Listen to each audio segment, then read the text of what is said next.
What's up, you guys? Hope you guys are doing awesome. So today we're going to talk about how you can find the next 100x NFT gaming blue chip. So this is especially important right now in a bear market where you can find the best deals on this huge dip right now. So let's get into it. But before we do, just know that this is all speculation. Don't invest more than what you can lose. Assume that you will lose everything and you won't get rich quick. This is especially shown through that recent correction where everything just dipped 80 to 9%, especially the projects that were not that good fundamentally based. They literally just almost dipped to zero. Please do your own research. Don't trust random people like me off the internet with your financial well-being, okay? So let's get into it. So what's happening? It's absolute chaos, okay?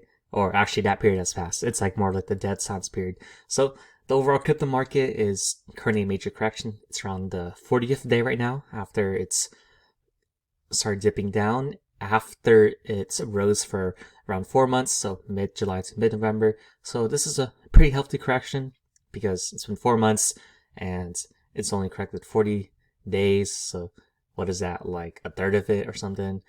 So we are now in the dead silence period. So this is where people start forgetting about crypto, right? They're going on vacations, they're hanging out with their family, friends. So a lot of the retail people that are kind of interested in it are not as interested because it's dipped. And then there's a lot of stuff going on like the Omicron virus and etc.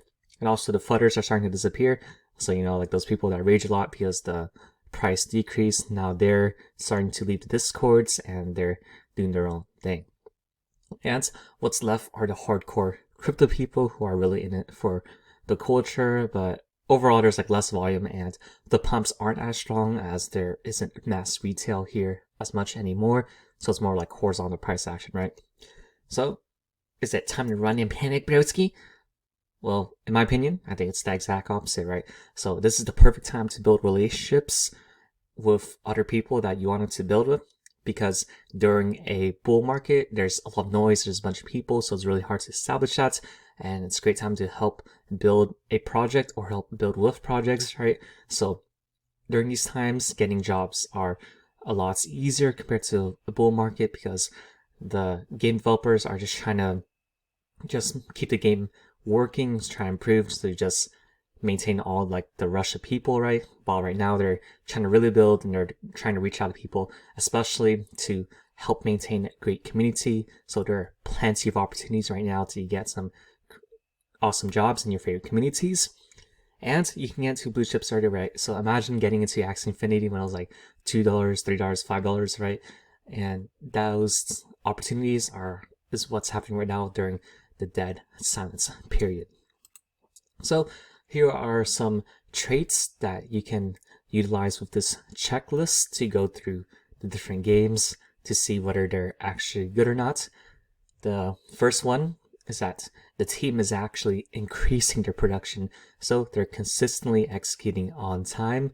So this is a really great sign. So that means that even if things go really wrong, they're still able to execute. And if they survive long enough, a bunch of people will form a passionate community. And then once the bull market starts, new people will see this passionate community. They'll see it thriving. They see the finished product of all the hard work during the bear market. And then they'll just be, oh, okay, this game's awesome, I want to join. Then a bunch of people join, which happened with Axie Infinity, Chain Guardians, the Unchained, Gods Unchained, those other games, right? Or the opposite. Are they starting to slip? So you see them not posting as much on Twitter. The moderators aren't talking to the members as much. The team isn't giving updates. They're kind of ghosting people. So that's a really bad sign. The second one is that their partnerships are growing and remaining strong. So there are still frequent shoutouts by their partners. They're still doing frequent MEAs together. And a lot of people are still interested and they still want to partner with these games. On the flip side, if their partners aren't shouting them as often, they're not associating with them as much, or their partnerships are decreasing, and then a lot of people don't want to get involved with that game, that's a very bad sign, right? So that's a sign that a lot of people don't want to grow. They don't want to expand their metaverses with that game. The third is the core community still passionate, right? So Do you see the same members that were super passionate before? Are they still talking in chat?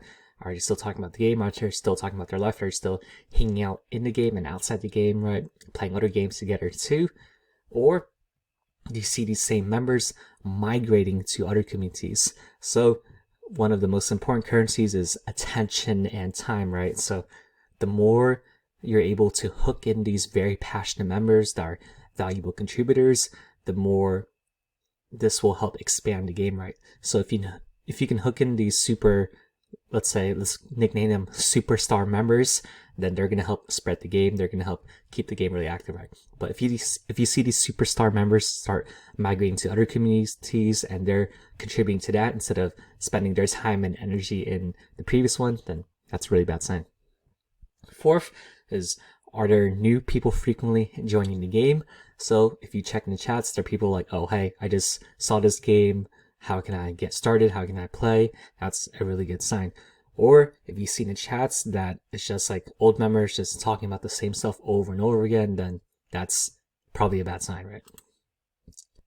Next off, is their social media presence growing? So like the activity on their likes, comments, shares on each post, and also on Twitter, their followers count, their Discord, the amounts of actual humans on their Twitch, how many people are joining their live streams, how many followers and subscribers they have, etc. Or is it noticeably decreasing? So engagement on these posts are decreasing, and then there's just only FUD on there, and then less people are subscribing to them and they're paying attention to other games. Second one is that, does the team demonstrate long-term growth? So this means hiring community members to help expand the game, long vesting periods of their tokens, so maybe like at least like 6 to 12 months out. Are they gathering community feedback to help expand the game? Or is there a lack of this? The team's not growing, the vesting periods are coming soon, so they'll probably just like sell out quickly. It's one-sided, so the team's just doing whatever they want. They don't really care about the community, right? Third, are earning methods still consistent? So are you still earning something from playing? Do you still get the same rewards from liquidity pools, and can you still flip NFTs profitably? Or are they slipping up, right? So maybe the earnings are paused because they messed up the economy and now the rewards pool is drained. Are their liquidity pools hacked or something and now they can't really give as much rewards anymore? Does the marketplace work or not, etc. Lastly, how has the team handled adversity? So how do they respond to people that FUD in the chats, right? That just provide fear, uncertainty, doubt. Are they handled professionally or not? Are they still solving bugs as soon as possible? And what do they do if they get hacked? For example, if someone steals like 500k worth of their tokens, do they compensate? Are they still compensating members after that 500k gets hacked or something, or not? So on the opposite hand, do they struggle with them? Let's say a footer comes in, do they attack the members or not? Or they like or the other community members do? When someone asks questions, like a newbie just asks like, oh, how do I play this game? Are they getting ghosted for like, they just get ignored or something? And are there bugs like frequently? Like, do they persist for like weeks, which is like a really bad sign, right? The team just doesn't care about it, and etc. So thank you for watching. Feel free to like, comment what you think, comment what other games do you see having these great signs, and maybe other games we could study that has these bad signs that we can learn from, and subscribe if you want to see more videos like this. And there are referral codes and a MetaMask address in the caption if you want to donate to help support the channel grow further.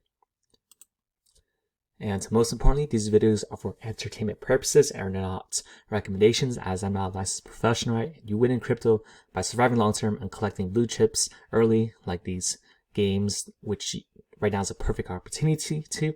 And this also means no excessive leverage, less liquidations, and by protecting your capital to survive in the long term. Lastly, the best investments are the ones where you have the greatest conviction in through doing your own research, not just blindly following Twitter or YouTube calls, right?